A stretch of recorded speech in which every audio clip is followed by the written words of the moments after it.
What's up mga tol? So magandang araw ulit yung lahat. So ngayong araw bumiyahe nga ako dyan. So ang dahil puno dyan. So parang gusto nila akong yayain para magpahinga. Pero hindi ako nagpatinag sa kanila. Dumidiretso pa rin ako.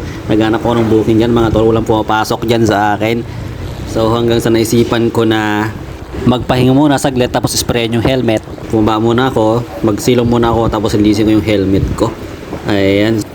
Ayan, so nakahanap nga tayo ng puno dyan na medyo malilim. Okay, so pinuha ko ng helmet dyan para isprayan ko kasi nakahadite tayo na isang customer dyan. So bawat customer mga tol, kailangan natin isprayan yan para may sa susunod na customer, fresh naman ang amoy, di ba?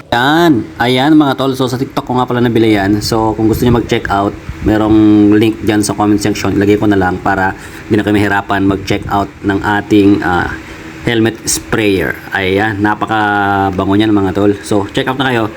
Okay, mura lang yan, mga 75 pesos. Ayan, so inamoy ko nga. Wow, kung all goods na. Parang ginisihan. Iyon. Okay na mga tol, so check out na.